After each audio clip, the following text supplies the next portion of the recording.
जय श्री कृष्णा, राधे राधे, जय श्री बालाजी की। Good morning, good afternoon, good evening.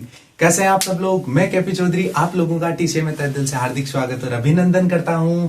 मैं आज आप लोगों के लिए क्लास 9th है, उसका जो चैप्टर नंबर 2 अपने पास रनिंग था, उस वाले चैप्टर में अपने पास एक्सरसाइज जो 2.2 है उसका क्वेश्चन नंबर 4 लेकर आया हूं। क्वेश्चन नंबर 4 इसकी रीडिंग करते हैं। ये अपने पास इस एक्सरसाइज का लास्ट क्वेश्चन है, चैप्टर का नहीं। आगे देखिए, क्वेश्चन में कह रहा है find the zeros of the polynomials in each of the following cases, यानी इन केसेस में अपन को क्या फाइंड आउट करने हैं? जीरोस फाइंड आउट करने हैं। चलिए सॉल्यूशन स्टार्ट करते हैं। पहले वाले का जीरोस फाइंड आउट करना है तो बहुत इजी है। पी ऑफ एक्स है ना, उसको इक्वल्स टू 0 कर दीजिए। पी ऑफ एक्स को 0 इक्वल करने का मतलब है एक्स जो +5 है इसको इक्वल्स टू 0 करना है, यानी जो x +5 है उसको इक्वल्स टू 0 करना है। और यहां से अपने पास x की एक वैल्यू आ जाएगी जो प्लस का 5 है, उसको अगर अपन RHS में ट्रांसफर करेंगे तो वो हो जाएगा -5। तो ये क्वेश्चन नंबर 4 है, उसके फर्स्ट नंबर पार्ट का सोल्यूशन है। क्वेश्चन नंबर 4 के फर्स्ट नंबर पार्ट का सोल्यूशन हो गया है।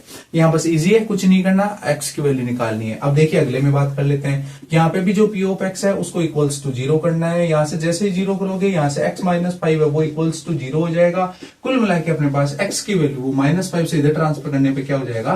+5। तो ये अपने पास जो अपने क्वेश्चन नंबर 4 है उसका सेकंड नंबर पार्ट है, उसका सॉल्यूशन है। थर्ड नंबर पार्ट की बात कर लेते हैं। इजी सॉल्यूशन है। p of x is equals to 0, यहां से अपने पास आ जाएगा 2x + 5 इक्वल्स टू 0। यहां से अपन को x की वैल्यू निकालनी है तो पहले 5 को इधर ट्रांसफर करेंगे तो हो जाएगा 2x इज इक्वल्स टू -5। और फिर अपन अगर x का ही सिर्फ वैल्यू निकालना चाहें तो -5 अपॉन मल्टीप्लाई में जो 2 था वो x के वो उधर जाकर के 5 के हो जाएगा डिवाइड, और अपने पास कुल मिला के सोल्यूशन आ जाएगा -5/2। चलिए कोई दिक्कत नहीं है। फोर्थ नंबर पार्ट है, उसकी बात कर लेते हैं। p ऑफ x है उसको इक्वल्स टू 0 करेंगे। यहां से वही सेम सिचुएशन है। 3x - 2 गिवन है, ये लीजिए 3x - 2 इक्वल्स टू 0। यहां से जो 3x की वैल्यू वो आ जाएगी 2 और जो x की वैल्यू वो आ जाएगी 2 अपॉन जो अपने पास x की वैल्यू है वो आ जाएगी 2 अपॉन में कौन आ जाएगा 3, और ये कुल मिला के अपने पास फोर्थ नंबर पार्ट है, उसका सॉल्यूशन रहेगा।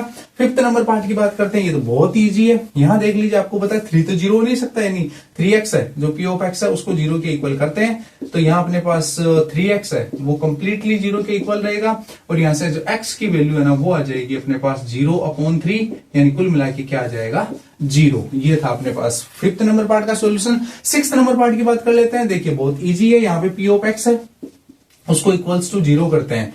यहाँ आगे देखिए, यहाँ अपने पास जो ax है वो इक्वल्स टू 0 होगा। अगर आप नोटिस करें ना तो ये कह रहा है कि a 0 के इक्वल नहीं है। इसका मतलब a 0 के इक्वल नहीं है ना, तो a अपने पास नेगेटिव नंबर में कोई हो सकता है, पॉजिटिव नंबर में कोई हो सकता है, लेकिन 0 नहीं हो सकता है। इसका मतलब यहां से अपने पास x है ना उसकी वैल्यू आ जाएगी 0/a, और a है ना 0 नहीं है। इसका मतलब अगर किसी भी दूसरे नंबर से 0 को डिवाइड किया जाए तो फाइनली रिजल्ट कितना आता है 0।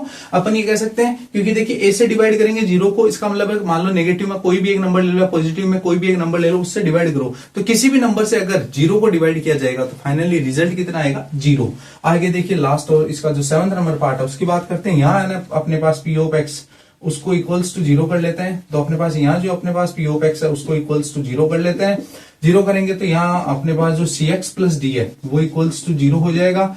ये 0 के इक्वल हो जाएगा तो cx की जो वैल्यू है वो आ जाएगी अपने पास -d, क्योंकि d को उधर ट्रांसफर कर दिया। अब अपन को x की वैल्यू चाहिए तो वो हो जाएगा -d/c।